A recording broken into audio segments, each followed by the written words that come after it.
Hey guys, welcome back. It's Group connect you for another video for Raidshadowlegends. Hopefully doing well, and hopefully you're looking after yourself, and hopefully on a positive start to the week wherever you are. Anyway, we're back on my account today.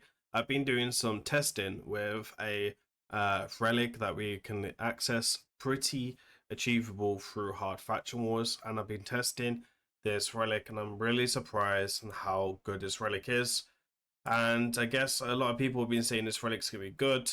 I've gone ahead and tested it out on a Chimera build, which I'm going to talk about why I'm going to talk using it in Chimera build. But we're going to see with the relic. Obviously, we're talking about the Shadow relic, a Preach Shadow. I think that's how it's pronounced with my dyslexia. That can be a little bit off sometimes, so I'll try my best there. The wearer has a 10% chance to receive a extra turn when using a default skill if at least one active skill is on cooldown, so it's a pretty nice relic. The gemstones are a bit meh. The swipeability stats are pretty solid with the speed as well. I wouldn't take this all the way up, but it's definitely a decent chance of relic, and that is also going to be buffed up to 24% as well, which is honestly, sorry, a 22% overall. So that's really a nice chance. I guess that's a little bit, just a little bit under a reflex, not sorry, reflex, under savage set, right? Not savage, sorry, relentless. I can't get my words out. Relentless set. So relentless set has 18% chance to proc, and this has a higher chance. So it's really, really solid. So I've gone ahead and tested it out in Chimera today. I'm not going to show the full run on the Chimera team, but if you guys want to see the full run of the Chimera team, I will put it end of this, so you can check it out and you can slow it down for your own sides, but we'll play the music. And I will showcase all the builds as well in case you want to copy this build or copy this team for whatever reason. Pretty solid team overall. So let's go into it then. Let me get the clip up from the thingy. I have highlighted some areas where I noticed that this relic procced and kind of wanted to showcasing you where it was going to proc. So I made some notes. So let me go ahead and get me my notes so I can kind of show you where it proc. So we got one proc at 26 minutes. It did proc throughout this, more longer than this, but these are the two that we have written down, and it was kind of cool to kind of see it proc. So it was running around about 26 minutes. So it's going to be on Necmo here. So you'll see here we'll do the A1. You can see the cooldowns on cooldown. He gets extra turn there. So, and then we just go ahead and to do A1 because it's already decreased speed there. You see we're getting no extra turn as well because all the skills are on cooldown. And now because there's no skills on cooldown, we go ahead and do the A1. Obviously I got a refresh proc there as well, which is pretty sweet. He's got 2-piece refresh on, and then we'll go ahead and do the A1 there as well. So a lot of turn meter overall. The turns doesn't matter because we're never going to make the term limit, right? So it's quite useful to get that background, and generally I wanted to get a free background much as possible. That's why I've gone ahead and put it on Necmo. There's another one at 51 minutes as well, where we procced it on Necmo around about 51 minutes as well. So that's quite useful. We get a cooldown there, skill, and obviously you can only proc on the default skill, right? If the skills are on cooldown, they won't proc if the skills are not on cooldown. So there's a little bit more caveat to the relentless. I know a lot of people like relentless on Necmo, and I don't actually like it on Necmo because a lot of people go with relentless. So you can see there's extra turn. So I was able to go into A3 and do the abilities that I wanted. I don't want to play the A3 but at the A2 there because it was complete waste, but hey ho, I was pretty tired. So I guess we'll let this play out right now. You can see why I've kind of used it, and then I'll explain the builds why it's quite useful overall. So I'm going to let this play out, enjoy the music, and we'll come back, I guess, after this. So you can see actually there, you can see there we was provoked, we got extra turn, and then we went into the A3, which was pretty cool again. So we got provoked, A1 procced, got extra turn. So it can also help with that as well. So that's one of the reasons why we're heading on doing it.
then, so this is obviously the build that we're showcasing. There's a really strong build.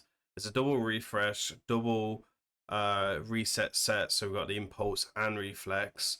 And honestly, it probably won't proc too much because of the sets. Now, you could try Relentless as well with this relic. I think it'd be very solid together. Potentially, you might get proc on both. You never know. Relentless can also proc on the A2 and A3. Personally, for me, I would rather still have the reflex and refresh, but sometimes the reflex, refresh, and impulse doesn't proc, and that is why we went with the relentless set as well. So it's like having a relentless set. I've also got impulse set. I've also got a reflex set, and I've also got the refresh as well. So I've got a bit of everything on here. You can see here the stats are really impressive because the more stats I keep, or the more sets I keep throwing on there, the more stats that it gets hurt. And you can see here is a very achievable build with good speed and accuracy, and then a reasonable survivability, also running brimstone as well. So I think it's a really solid build overall. Can't deny it too much. Then for the gemstones, I just went with the wearer accuracy increased by 30 when removing buffs. Probably very much a waste actually there. Probably didn't read it correctly with dyslexia. The wearer's resist increases by 30 until they take a turn, resets each round. So he's got a decreased attack on A1, which is quite useful. Then we have the brimstone as well. And then these are the masteries that we're running overall. I have changed the builds on the rest of this since I showcased this team, so I'm going to showcase the rest of the builds as well, again, in case you guys want to do it, and in case again people might ask me for my teams, etc. So I'll use this video as like a dummy for that, I guess. So this is Duchess. We have Arena Masteries, then we have Team Presence for the team as well, and then this is the this is the relic we're using. I will change this relic in the future to Aspect of Seraph, again for Arena, and then just make this a bit more useful. We've got 9-piece protection. Now, 9-piece protection is quite useful. We can see here we need minimum of 500 resistance to resist everything that the boss does. We have good survivability and really good speed. Quite easy to do when it's a 6-star awakening to get these stats, etc., which is quite useful. 9-piece protection does increase damage to Marius, but it does help his A1 do more damage, which really does help me against some of the trials. And also if the Viper form, for whatever reason, takes accuracy up, and then we have a chance to protect our buffs as well, and also protects me against the 3% as well. So that's why we're using the stats overall. And then we have the Cardio build as well, who is in a 9-piece protection. He's also been showcased a second time today because he will be showcased later on a factual video. And then we can see here, this is just kind of added on for the defense, I guess. Phantom Touch for finite. And then these are the masteries as well. So there's not much to it. You can see here, these are the stats. You've got 550 resistance, but again, you just need 500 resistance, so I can lose that relic in the future and kind of go somewhere better. Then we have Lydia as well, if she's still built.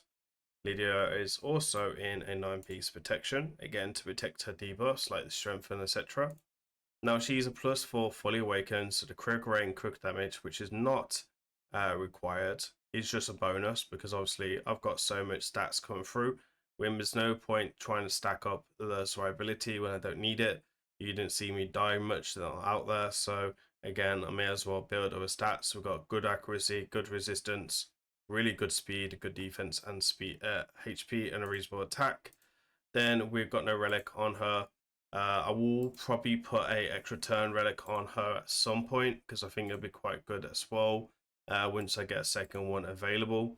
And then these are the masteries as well coming through, which is quite useful. And maybe the extra turn relic might throw off Hydra team, so I might have to think about that one. Then we have the Marius. So this Marius is pretty much solid builds. These are the masteries, sorry, the stats on Marius: reasonable accuracy, good critical damage, a good speed, a good defense, and a reasonable HP. Cushion Rem is the blessing you want to go for Chimera, and for me, non-piece Merciless is better for my style of team over Slayer. Again, that's been tested through both. This is the Cat Gaze Relic. So Boss Slayer is only useful for the A1, doesn't work for the A2, but I do trials for the A1, so it's quite good to go.